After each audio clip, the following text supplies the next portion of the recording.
the hardest thing to hear somebody who was your whole world to tell you that you were no longer their whole world. But I just hit my knees and engulfed myself in books. I decided I wasn't going to be silent. And that didn't mean that I stood on the mountaintop and I was like, hey, look at my story. But I wasn't going to burn in the fire by myself. No. And that would be the one thing that I would say to individuals who are going through a betrayal or a trauma or a sickness or any type of tragedy that you're going through in your life. Don't do it alone. Find a group of individuals, not an entire valley, but a group of individuals that are going to help you, who are going to lift you up, who are going to be there for you, who are going to encourage you and say, no, you're not going to do that. Or yes, you're going to do that. Or I have a friend that every single day she has me do my gratitude list.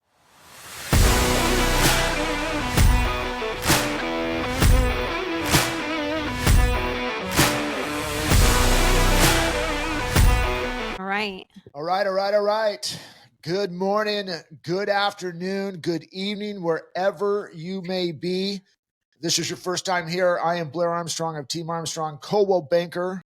I'm a global luxury specialist in the world of residential real estate, located here in the beautiful but very unseasonably warm Coachella Valley at this time. This is Old Guys Still Rock.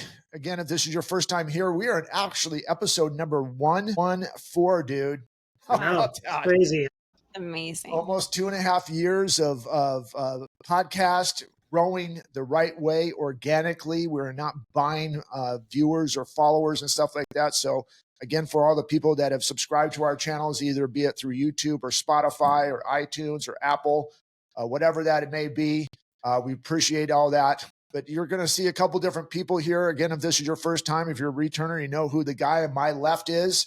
This is Brent Wright of Brent Wright Incorporated, a very, very good friend of mine for almost 30 years.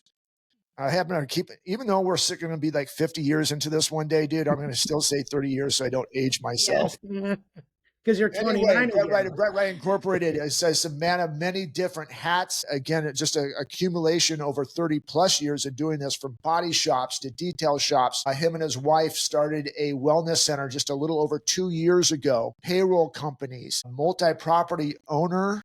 The list keeps going on. Another claim to fame that he's been doing for years and years, and it's just peeling back the onion more and helping more and more people out.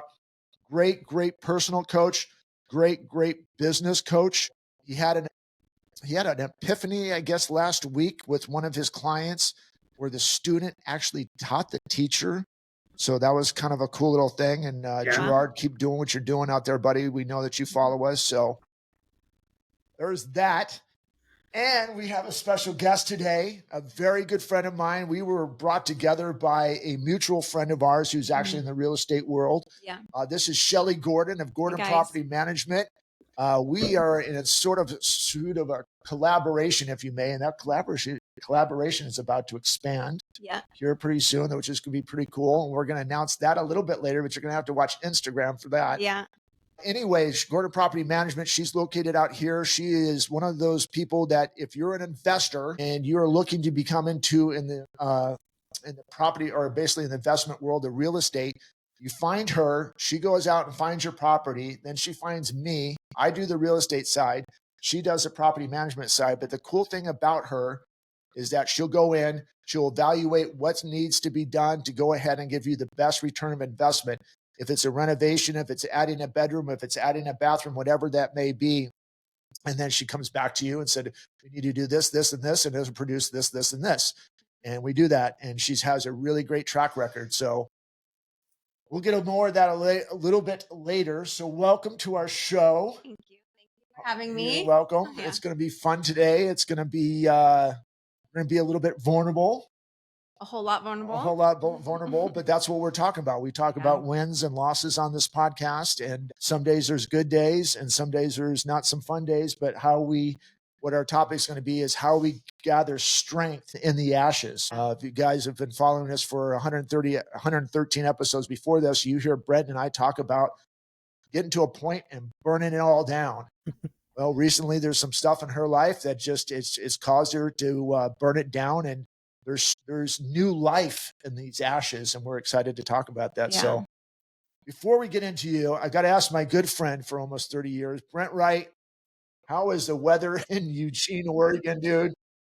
You just got back from a world of chaos in Disneyland, but it was actually super calm the way that you have cultivated your family over the years.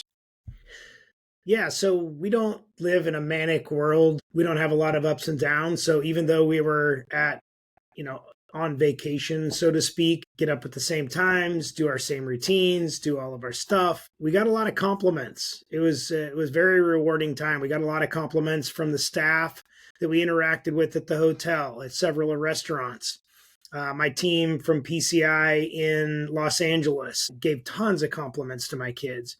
A proud dad moment, put tears in my eyes a little bit to see the fruits of your labor over the last 11 years coming to fruition in your kids and seeing them execute on a level that most adults struggle to execute on. So not only did we have a good time at Disneyland, at California Adventure, we also had a good time at my payroll company's 20th anniversary. So that was super cool. Yep. Oh, by the way, bustedtees.com, shameless plug. In about another 30 years, brother, I will have that in my repertoire for your introductions of just another thing that you're accomplishing in your life. So, and our private equity group. Yeah, and the private equity group on top of that.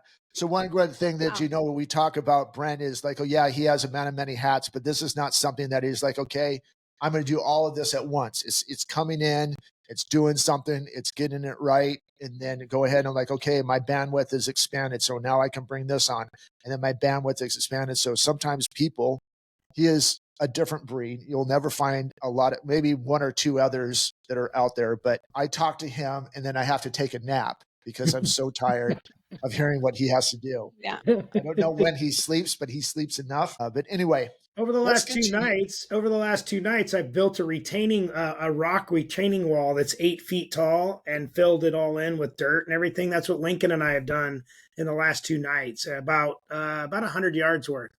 I feel that's racist. Racist? I'm building a wall, dude. What are you keeping out?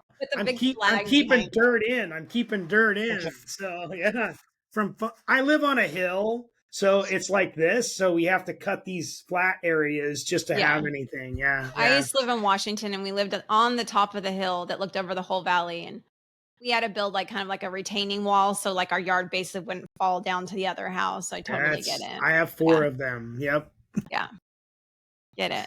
So you ready? I'm ready. Let's get into this. Yeah. I'm excited for you. This is a big step for you. Yeah. This is an unveiling for Shelley Gordon and her new world and how you're managing it. So why don't you give us a little background as to what's been happening over the last year to 6 months and to recent, and whatever kind of comes up. This is strictly a conversation. Share what you want to share and don't share what you don't want to share. And then you brought some books in as well. I brought some books. Yeah.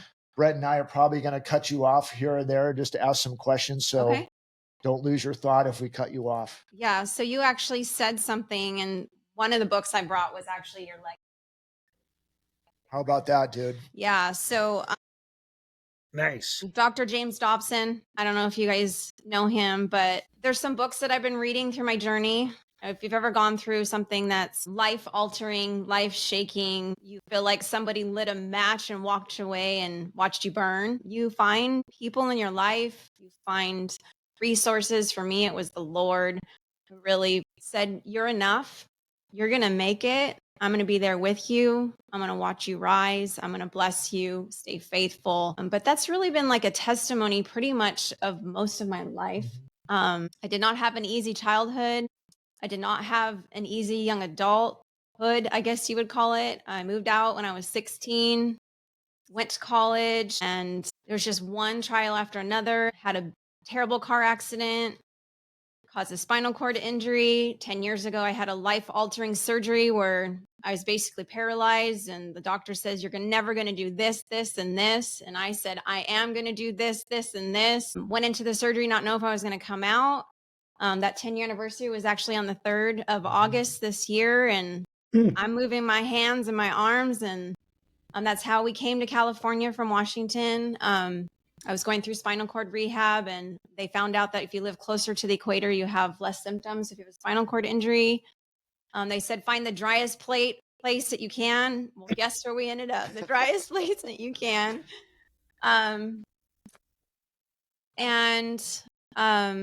Yeah, so I've had a lot of trials. Parents were divorced since I was 1 year old.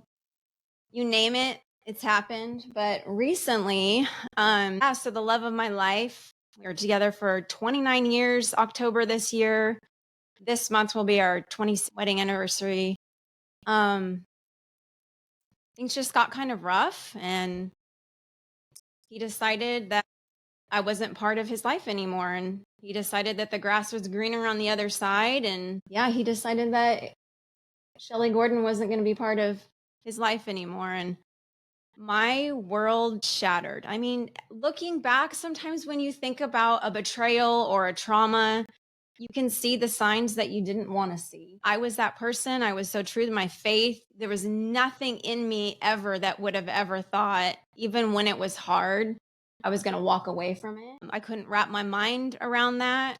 I probably threatened the D word every now and then because I came from ashes. I came from brokenness. I didn't know what it looked like to stay together, but it was my personal mission to make sure that my marriage wouldn't fail. And well, that my mission wasn't maybe the Lord's mission. I'm not quite sure, but it was the hardest thing to hear somebody who was your whole world to tell you that you were no longer their whole world. But I just hit my knees and engulfed myself in books. I decided I wasn't going to be silent. And that didn't mean that I stood on the mountaintop and I was like, hey, look at my story. But I wasn't going to burn in the fire by myself. And that would be the one thing that I would say to individuals who are going through a betrayal or a trauma or a sickness or any type of tragedy that you're going through in your life. Don't do it alone. Find a group of individuals, not an entire valley, but a group of individuals that are going to help you, who are going to lift you up, who are going to be there for you, who are going to encourage you and say, no, you're not going to do that. Or yes, you're going to do that. Or I have a friend that every single day she has me do my gratitude list. And she's been doing that for me for 2 months. Yeah. And I'm telling you, when you don't feel grateful for anything, when you feel like your whole world's been just literally burnt down to the ground and you're watching your children, as a mother, that's probably been the hardest part for me, is watching my children just burn in the ashes and the pain and the betrayal for them. You know, when a marriage is broken and betrayal happens, it doesn't just happen to the other individual. It happens to the children. It happens to your future generations. It happens to your friends. It happens to the people who are in your life that looked at you as that couple, that you were an example to them, and that vision of almost 30 years of being together, to them it's a betrayal as well. And I am so thankful for all the friends in my life that have encouraged me, have pushed me, have reminded me, you have been blessed with this business. You have been blessed with 3 amazing children. You have been blessed with this opportunity, the opportunities I have in my life. And so I've fed myself every single day with positivity, with worship music, with goals, prayers, reminding myself that I have a jar in my kitchen that's answered prayers. I have a to be prayed, a prayed, and an answered prayer jar. And I look at that answered prayer jar and I actually think, Lord, you got me through all of those prayers that I had. Why wouldn't you get me through this one? Why wouldn't you be the one that provides a miracle for my family? And whatever that miracle is, I still don't know what it is. Maybe it's just getting up in the morning. Maybe it's helping me to grow my business.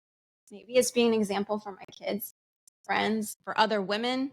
I've recently joined a group called Betrayal and Beyond, and they're going to start meeting at my house, and I'm going to be there for them and encourage them, because this type of betrayal as a woman is not easy to overcome.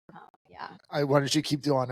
There's a couple things and I lose track of my questions. So Brent, do you have anything to say? I mean, it's so good, right? Oh my gosh. We've been talking about this for 113 episodes, and sometimes we get the right people to say the right thing. I mean, to say the things that we always hope that people say, but to actually watch you just unveil the inner parts of your onion, if you may, and be that vulnerable.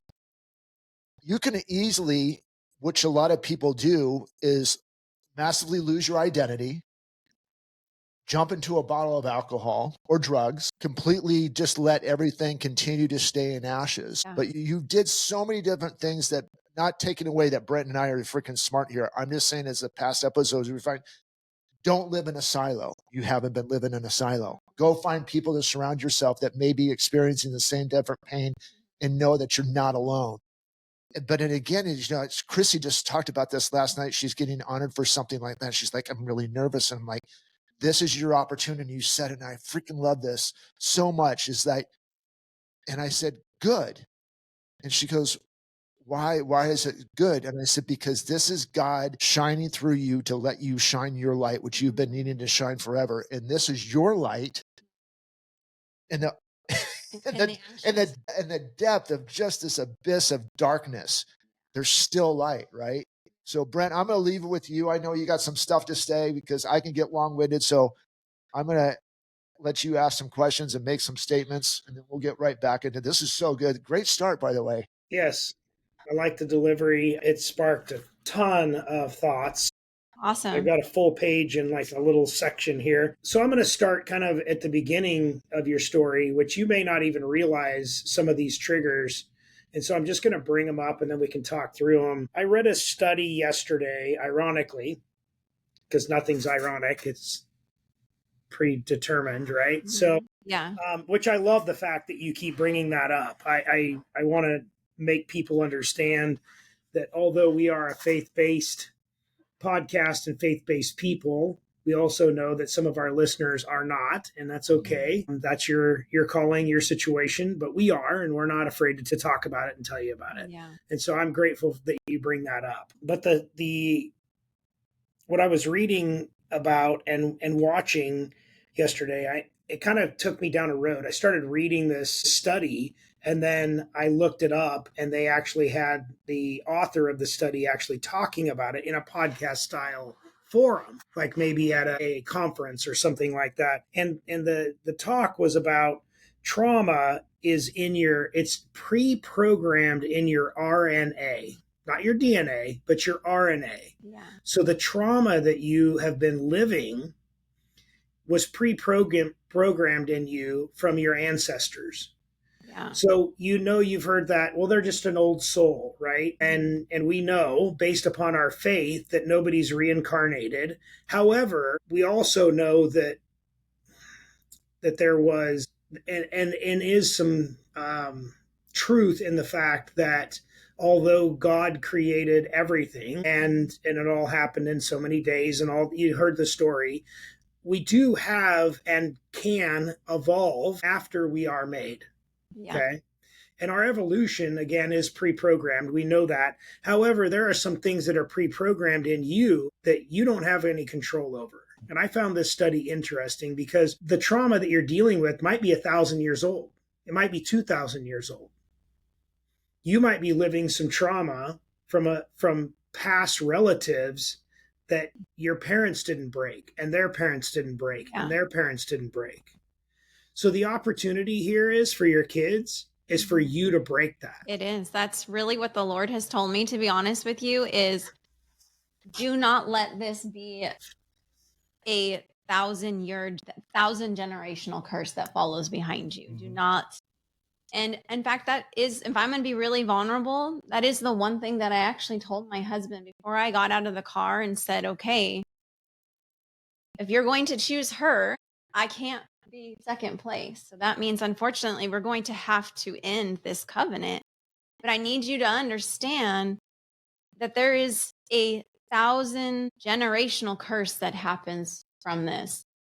And I'm not going to be the one that continues that on. So I told him, like, do you want to move forward with that? And of course, that's what he chose. But it doesn't mean that's what I'm choosing. That's the reason why I've engulfed myself in things that talk about like legacy for your children. Yep. Yeah, on the book, it shows another man walking side by side with his wife. It doesn't mean that my husband can't be the Lord walking there with me. Well, Right and, now, yeah, the Lord is my husband right now. And so I'm leaning on him to help me to not have this be the testimony or the story that defines my children. I want them to look at me and say, my mom had the strength. She did not sit there and burn. She decided to stand up with the support of other individuals and be an example for them. That I know I keep saying God a lot, but in God's strength, we can do. He is our strength when we are not strong. And the only reason why I'm here today and I'm sitting here is because of God's strength. I prayed all the way here, prayed this morning, and I said, Lord, use me. Whatever it is that you want me to say, have me say it so that some other person, some other woman, whoever can realize that they have the strength from the Lord if they need it. It's just, I mean, what a great, I think I'm going to rewind that for a little bit back from you is you talked about covenant in the beginning of your talk when you're going through this. And, when in marriage, that's your covenant, right? But at the end of the day, your covenant ultimately, especially with people with faith, your covenant is with God. Yes. That's all you have realistically at the end of the day in our faith. Other people can sit there, well, that, they don't, as Brent said, not everyone has to have the faith that Brent has, I have, you have. No, and that's okay. That's your decision. Everyone makes a decision. There's that. But our covenant is with that. So regardless of what happens, at the end of the day, I have to be in a marriage with him being God. And what a great crutch to fall back on in our eyes.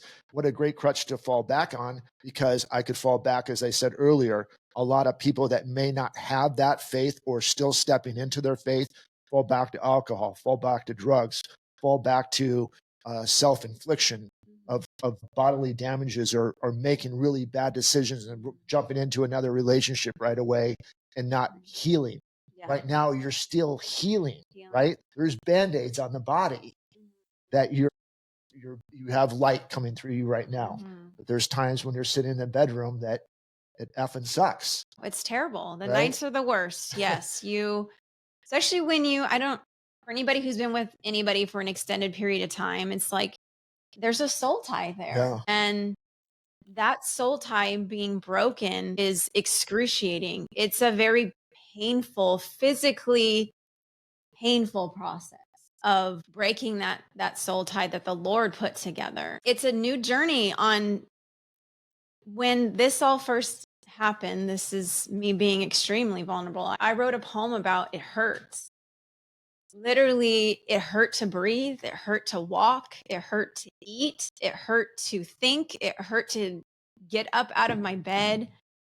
It hurt to stop thinking about him. It hurt to think about him. It hurt to think about the past, the future, the what ifs, the I'm going to be alone, all these things. It just hurt so bad. And anybody who's gone through this type of betrayal, not only with a broken marriage, but the betrayal of somebody choosing somebody else besides you. That is a level of brokenness that someone could have told me that. Mm-hmm. In fact, part of my testimony is that February this year, I joined the Betrayal and Beyond group. And I didn't know why I was in there. God has a funny sense of humor. And I was in this group with all these women, and they're telling their testimonies about their husband's addiction to pornography, their affairs, prostitutes, you name it. And I'm sitting in there going, gosh, Lord, why am I in this class? Why did you sign yeah. And all the homework is all about sexual betrayal. And I thought it was because of other betrayal that had happened in our marriage. My husband developed an alcohol addiction, probably dealing with what he was going through. And Right. so I thought I was in there for that. Well, a few months in, guess what? We found out that Shelly was in there for a reason. I don't know where I was going with that, but No, basically, it's good. I got it. I think it's oh I yeah. can Oh, help. my point is that I was listening to these women and I was like, wow, that's sad. Okay, yeah, that would really hurt.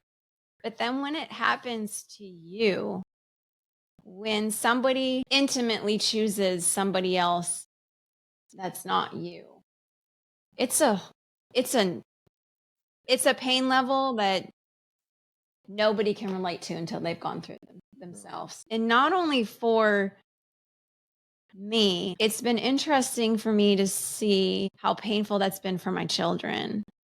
To know that their father, who was their example of what it looks like to be dedicated to one woman, is no longer that example. And them knowing that he's with her right now and we're still legally married. Boy, this is a whole lot to air on. That's been a journey to watch them go through. Brent, I know you got something to say. I'm going to say this while you're writing that down. But anyway, but I think that's what you're saying is, yeah, it's a lot to go through and you're sharing a lot of better stuff, but you're not the only one that's ever done this.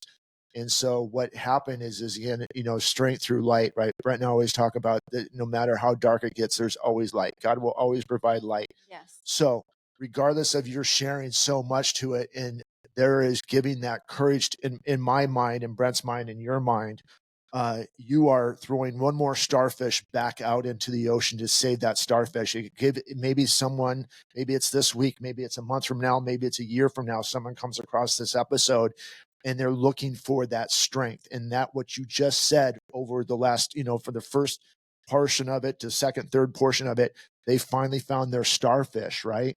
And then now they go ahead and like, okay, well, I found my starfish. Now I'm going to go find another one and I'm going to throw that one back. So it's a ripple effect that you may never, ever see, ever see.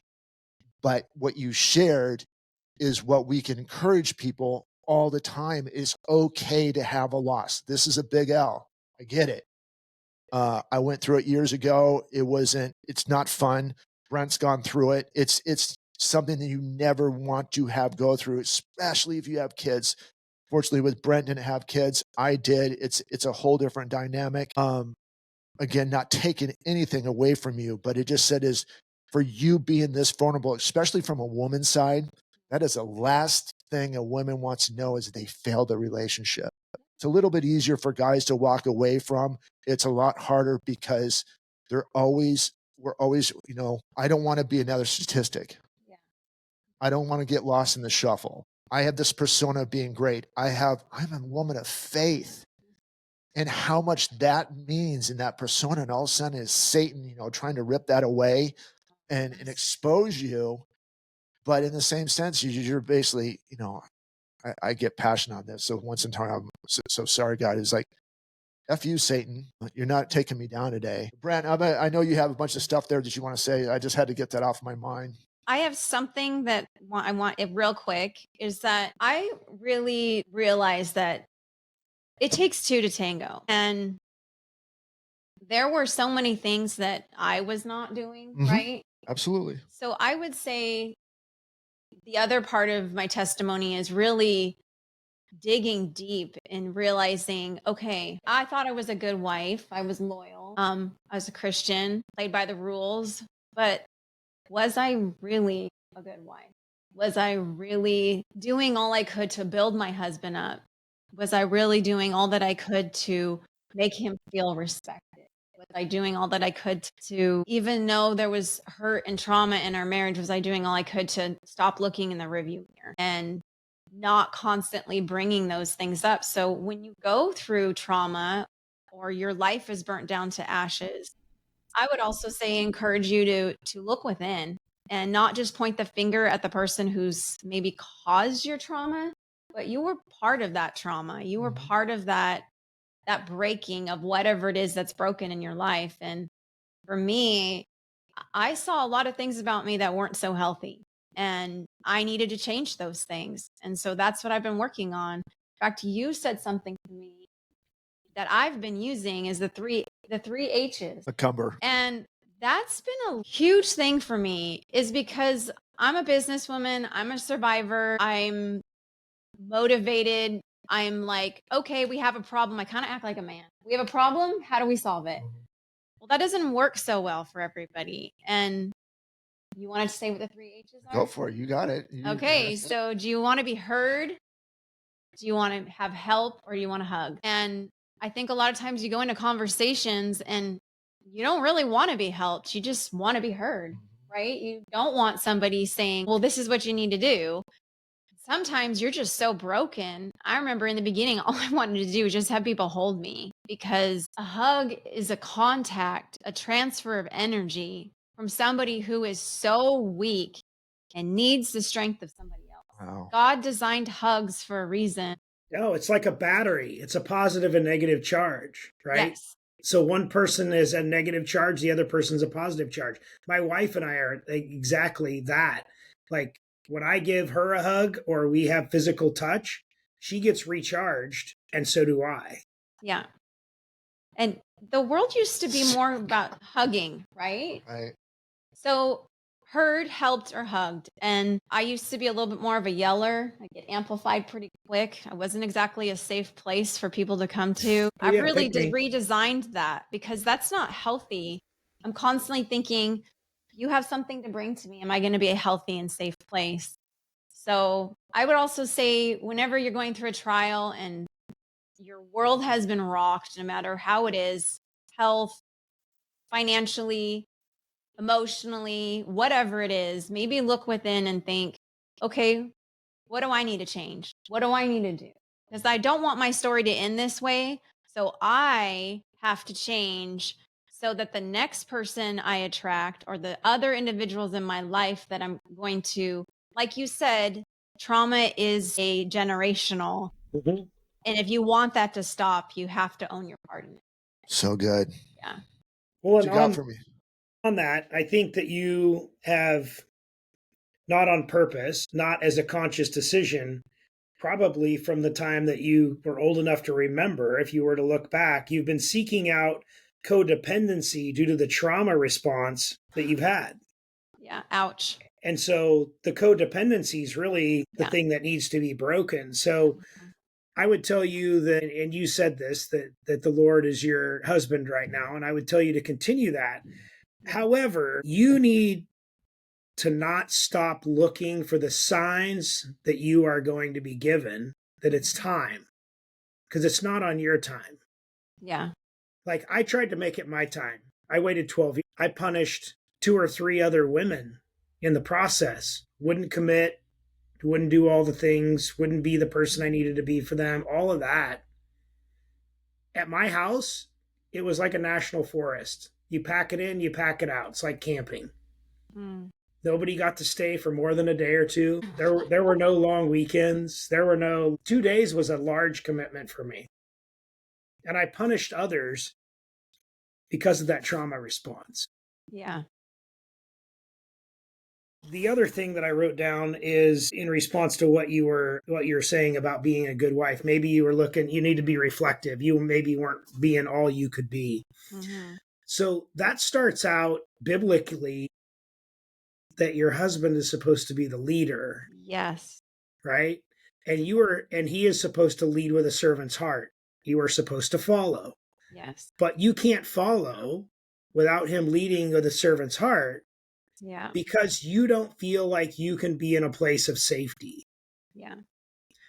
For women, the most important thing that I have learned is that if a man is not providing safety 100% of the time, like if they feel like that their man doesn't have their back in a situation at a restaurant. I mean, when we walk in, I guide my family to where we're sitting.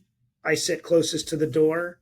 I sit with my back to the wall. My wife knows that if anything goes down, the first thing they're supposed to do is get under the table and get down, and I'm taking care of business. And that's not just from a physical thing, it's a mental and psychological understanding that she has that I am the protector. I am the ultimate protector. So, first God, then me, then everything else. Amen. Right. And so she also knows that there are times when I might not do what she wants me to do, but it's my decision. Yeah. And she knows that I'm looking out for the safety of her and my kids. And so you can't be all you can be if you're worried and looking over your shoulder and you don't feel safe. Yeah. So as you progress and are paying attention to the signs for the next person, one, make sure it's not a codependent situation. Two, make sure that you feel safe. And that's what you seek out. And that will help you to break this codependent RNA connection and will show your kids. So I would really have a talk with them. I don't know what their ages are, but I would really have a talk with them. It doesn't even matter if they're 4, they're sponges, right? So, but have a talk with them about me, you, and God are going to break our generational RNA response to trauma and to codependency and all these things. And they're like, well, what does that mean? Well, you have feelings, you need to come talk to me, we'll work through them. And then take what you're reading and apply it, actually apply it. So I've read thousands of books. I just started applying this stuff not too long ago, and the difference is in the application. I think that's really important what you said too. I mean, but both of you guys, thank you for today so far. I mean, I know we have more to go through, but man, this has been awesome. I think, we do read a lot. And sometimes you don't apply things like that, or you watch stuff, or, you watch this podcast and our conversations, how much of the conversation you and I had have we actually applied? I mean, I bet you, as we said, we barely scratched the surface on some stuff that we have to. There's some triggers that you and I have set. The door is lava. The door is lava. How has that changed your life? Oh, it's amazeballs. I mean, that's been a ripple effect to not only, obviously we still joke about it once in a while, which is a good joke, but she shares that story with her friends too. I yelled at my wife across where I go to go across to load everything in the rental car. We were at Disneyland, and she goes to grab the door handle, and I said, "The door's lava, Blair." So to kind of catch you up on that, we had this conversation. My camera, it was one of the beginning of our episodes, and like 6 or 8 or something, 6 or something like that. And we just, are you getting the door? Walking into a store, walking into a restaurant, opening the car door for your wife, and and to set a trigger in that is for a while. I'm like, remember that door handle's lava. Don't touch it. And so that put the obsess. Now there's certain times that it doesn't happen, not on purpose, but you have to, so there's a trigger. So once in a while when she's being funny, she's just, the door's so hot. It's like lava. And so you go over there and open the door and you do those things. So those are just little triggers that we do, and it's cutesy and stuff like that. That's part of the safety. That's part of the safety part of that. But again, and I think Brent said something so good as well as too, and I know that triggered something in you. I saw your face change on that. It's like, but is that you've been looking for this leadership, and there may have been some opportunities in the early stages of your relationship. I can look back at mine. I'm constantly trying to figure those out. I'm way behind a lot of stuff, and I know that, but it's a constant evolution. But there probably has been some times you needed that leadership, and that leadership never showed up. And there's a communication on you, and there's a responsibility on your part to pull that out. I'm not putting it all back on him, but that's the key. That's the key is sometimes you have to lead from the rear instead of the front. Yes. You need to be the encourager, the one, you got this. I know that. No, it's not even so much that. Like, I don't remember that my wife needs and actively needs and seeks out date night for a connection. I'm horrible about it. She will cautiously remind me, I need a date night with you. And if I don't immediately go put it on the calendar, she will put it on the calendar, and it will be a date night with your beautiful wife. I love it. And that just kills me that I forgot to put it on the calendar. She's leading from the rear. She's allowing me to still be the leader, but she's leading me. Yeah.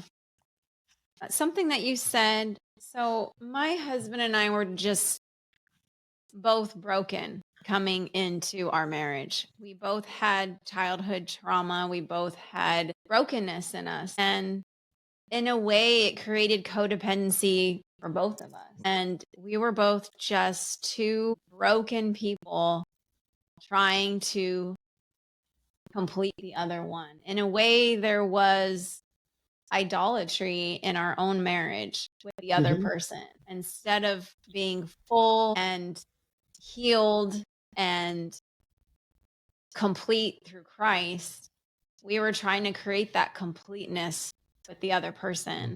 You're both codependent, likely. Yes.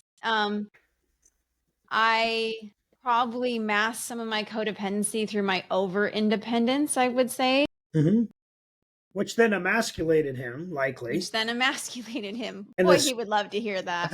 this whole, well, again, it's Yeah, like I you definitely said, did that. Yeah, well, I like you, did that. well, you said takes two, right? It So, does take two. And yeah. he says that. I mean, I did do that because I became a leader at a very young age, not because of choice, but because of necessity. And I mean, when we met at the gym. I was going to school for exercise science.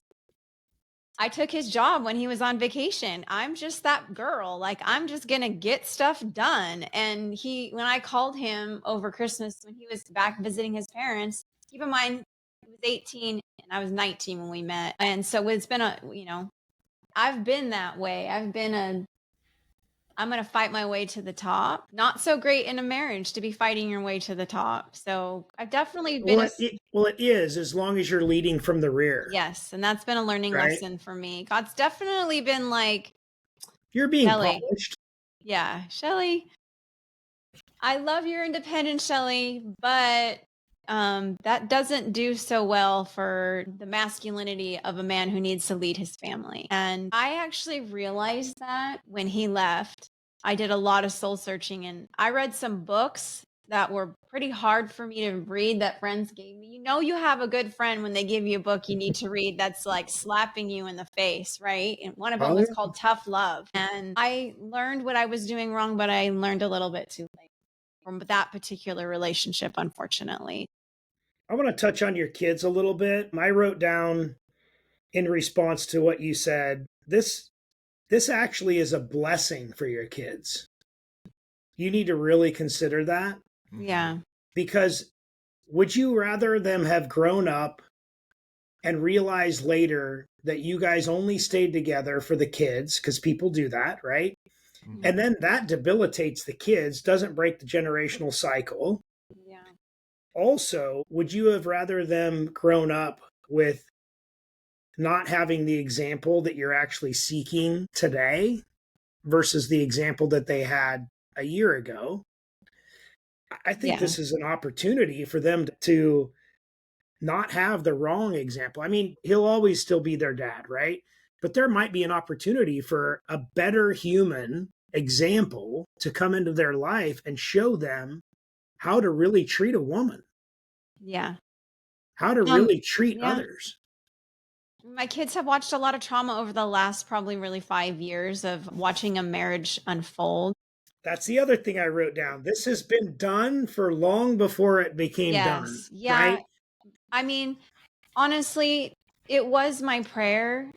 Um, there's probably a small part of me that I wanted us to fix ourselves and put our marriage back together because I wanted our kids to see that you don't give up on your covenant, you don't give up on your commitment to the Lord. So, I mean, I am already praying for my future husband that I will be what I need to be and that he will be whole.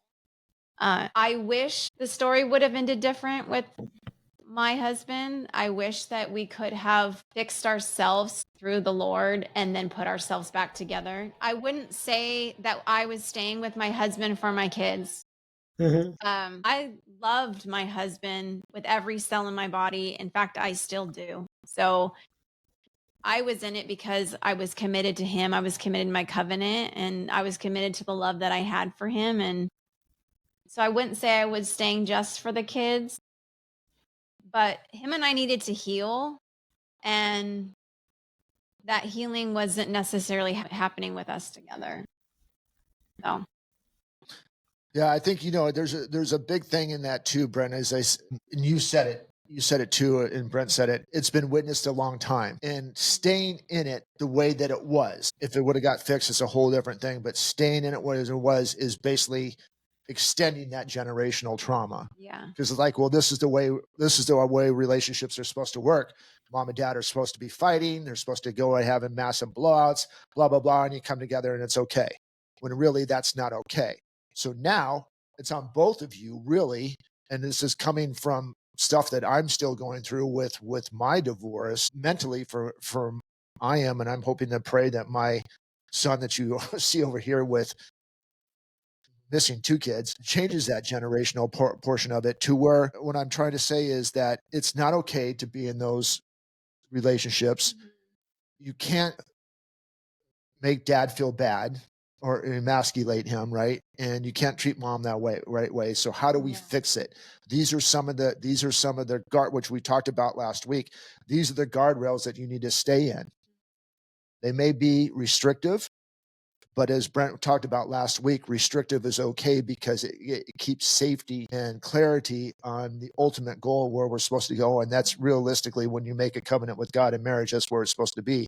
So where there's certain things that if you do is when you're driving down that highway of life and you have those guardrails out, there's certain times that you're going to have to throw stuff over the guardrail to go ahead and can make sure that the roadway is clear. So, and it's up to you, and it's up to your husband, soon to be ex-husband, to say, hey, this is where we failed. So next time that you're in this situation, even though that you're going to be coaching apart, next time you're in this situation, or if you have this situation, do this, this, and this, because I didn't do this, and this is what the ripple effect was. So there is what Brent said to it, and what you said too, is massive learning experience, not only for yourselves, for your next relationship and your ex-husband's or soon to be ex-husband's next relationship, but realistically, it's for the kids. This is no longer about you. No.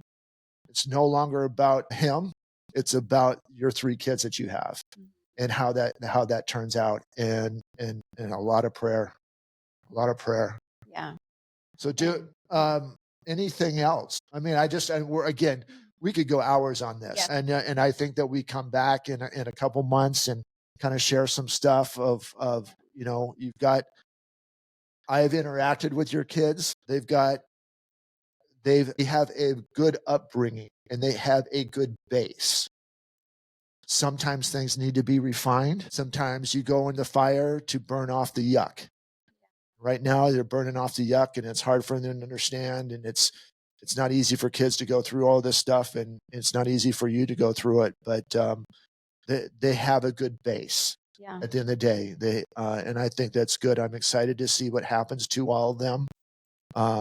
I know that I'm intertwined in a little bit of way with them, which is awesome to see.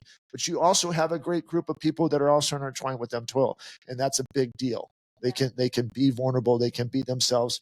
I hope that what you did today, when they see this, allows them to be vulnerable. Because that's what they really need right now. We've talked about this a lot, is when you go through this type of trauma, especially with your son, it gets to the point of that, gosh darn, I'm just going to stay here in the silo. I'm going to keep myself, I'm in these guardrails, and I'm going to make these guardrails so small that no one else can get in. That's where you have to say, no, we can't do that. Yeah. Well, and that's really, you need to come from your husband. It's like this, you cannot stay in the silo. You have to face those fears, and hopefully that's in your husband's repertoire, which I don't know if it is right now, but I mean, hopefully he finds that. Anything for you, buddy? So you've heard you can't have the light without the dark. I want to give you a reflection on that a little bit. I wrote this down this morning, not knowing where I would apply it today. So I literally wrote this down 6:30, 6:45 this morning. Be grateful for the pain. Be grateful for the rain. There is always sun after the storm. Yeah. The other thing that I wrote down in response to one of your statements was, others spark the fire. It's your option to decide if you're going to get burnt or not. You control the narrative. It doesn't matter if somebody else starts the fire. You have to control the narrative. Yes. Yeah. There's some, I'm reading this book about finding the blessings in brokenness. And Mhm. brokenness is where we're refined. It's, it's, Yeah. I mean, everything that you think of that is refined, it's done in the fire. Well, it It's says it in the done. Bible, you're like silver. Yes. And sometimes God allows brokenness. There's been a lot of, I'm sure a lot of people are on their knees begging God, please, Lord, put this together. Don't have my marriage end, or cure my cancer, or whatever it is that you're going through.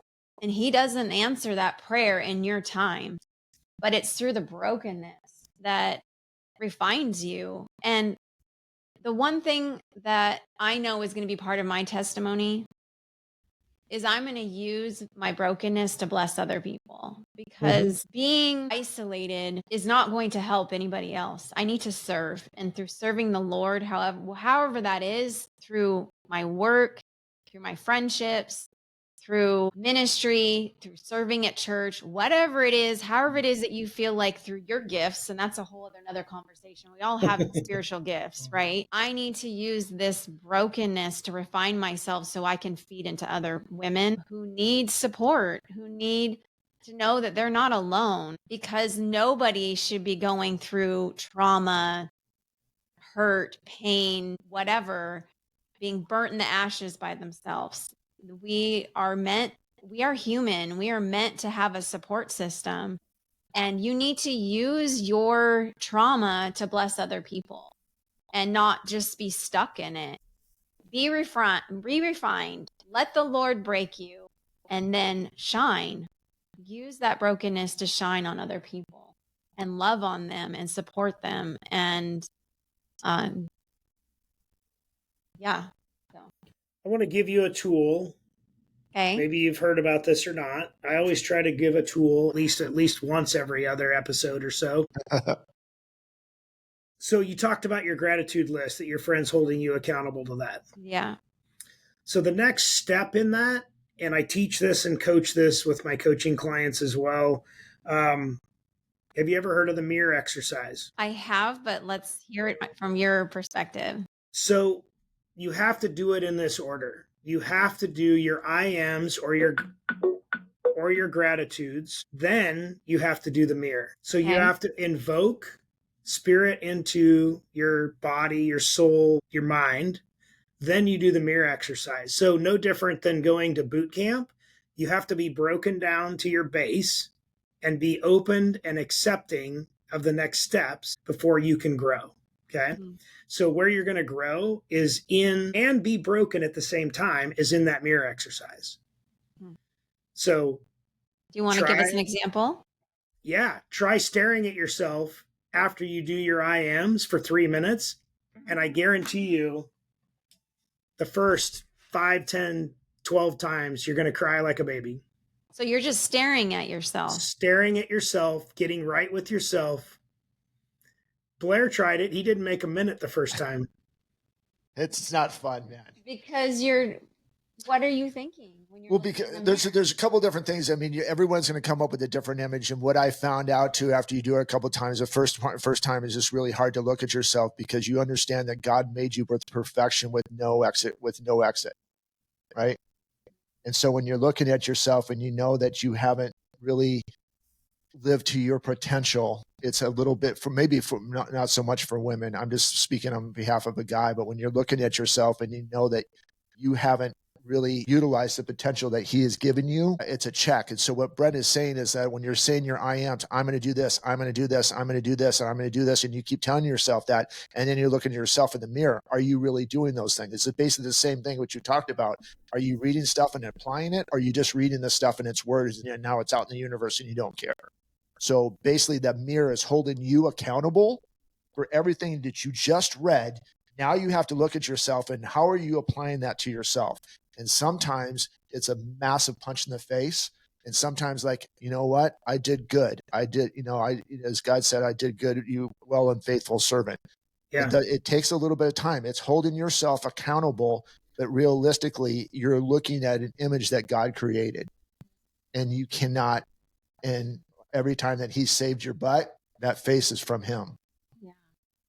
And also realizing that as a woman, you are enough, because in this society, I'm telling you, I've just completely decided to change my algorithm on Instagram. It was just too much to just look at all these women with their filters and compare as a woman who's approaching 50 and soon to be single and thinking, why wasn't I enough? But the Lord says, you weren't the problem. You weren't the problem. Men don't. So I want to ask you to reframe that. So instead of saying you weren't the problem, saying I wasn't the solution in that situation. Yeah. Because it takes the onus off of somebody else, placing blame, and puts it on you, but in a positive way that allows you to grow through that discussion. Yeah. Lot to learn. Yes. I am just a few months into this journey, so a lot to learn. So when you do your IMs, an example from before, I am a person of abundance. Okay, just something simple. Everybody wants to be a person of abundance. Mm-hmm. If you say that, you're invoking spirit into that sentence, and then you go look at yourself in the mirror, and then you question yourself, am I truly being a person of abundance? And you're going to be very aware of the cracks in the mirror, even though there's no cracks in the mirror that you're looking at. Yeah. Does that make sense? Yeah. It's a journey. It's a journey. You're still a pup. Yeah. So you got a couple of years left in you. Yeah. So any final words from you? I mean, first and foremost, thank you for much. This is a lot. I'm very impressed. As fresh as this is how you got through it. So there's strength in that. Yeah. And you helped a lot of people today. Yeah. I hope so. Know that. You did. You may never see it, but you helped a lot of people today. But any final words for you? Boy, that's a hard one to put on me without me really thinking about that. But what's on your heart? I would say the one thing that first comes to my mind is people are always watching. And I don't mean that in a way to think about judgment on you, but your children are watching, your friends are watching, the Lord is watching. And you have an opportunity to be an example for somebody, whether it's being real, because not many people want to be real. They want to, like I said, they want to put the Instagram filter on, and allowing somebody to be real in their situation, or being somebody's strength, because like we talked about the hug, people are watching, my children are watching my journey in this, and other people are watching you in your journey. We're all going through stuff. It's not like I'm the only one on the planet going through things, but I would say people are watching. The other thing I would say is never stop filling yourself up, whatever it is, with positivity. Think about your circle. Think about who is in your circle. Are they healthy? Are you healthy for them? You know, friendship isn't a one-way street. Obviously, when someone's going through something as challenging as I've been going through, conversations tend to be pretty one-way, right? Because the person's hurting and they don't have the strength to give the other person. But your circle, what are you feeding into your mind? What are you listening to? Mm-hmm. I know every now and then I put on some rap to get myself motivated, right? Like, mm-hmm. But what are you hearing? What are you seeing? How are you using your time? Are you just Netflixing out, right? I don't even know if that's a word, but I just made it up. Yeah. Are you waking up every day with a purpose? This is a whole other story. I know we don't have a lot of time, but with my testimony, with what I went through with my spine injury, when you come close to death and you are literally kissing death, every single day is a gift. And so are you waking up, looking at the trees, looking at the sun? We're looking at the sun and it's 115. But even that is a gift. Are you looking at every day as a gift and as an opportunity? We only have a certain number of days on this earth. We don't know how many. It could be one. It could be, I could live to be 101. We don't know. But I would say, are you looking at every single day as a gift? Because our days are numbered and we need to use them wisely. So I'm sure there's probably about a million other things that I wish I could say. We're going to have you back. Yeah. Write those down, start your journal, look at yourself in the mirror, keep doing your I ams. Again, this is a journey and it's long, it's just starting. But don't be afraid in that. You have obviously an amazing support system. You have another support system, obviously, in Brent. I'm sure when April watches this, she would be a support level. Chrissy's already becoming a support level for you. I know that you guys have had some conversations. I don't know about them, but I know that you've had conversations. So I just think that's great. So keep surrounding with people that are going to build you up, right? And then the darkness is, but remember what you said that too, every day is a gift. There's going to be darkness that you're going to forget that. So hopefully that is a trigger in your mind when you say that, even though you said that, how are you applying that, right? That's a big thing to it. So Brent, do you have any final words? And then we're going to sign off. We went Joe Rogan today, man. This is pretty good. We did. So when I got my divorce, I joined a church after I moved, and they put on a class for men on how to be a good husband from a biblical standpoint. I signed up for the class. There are about 38 guys in here in the class.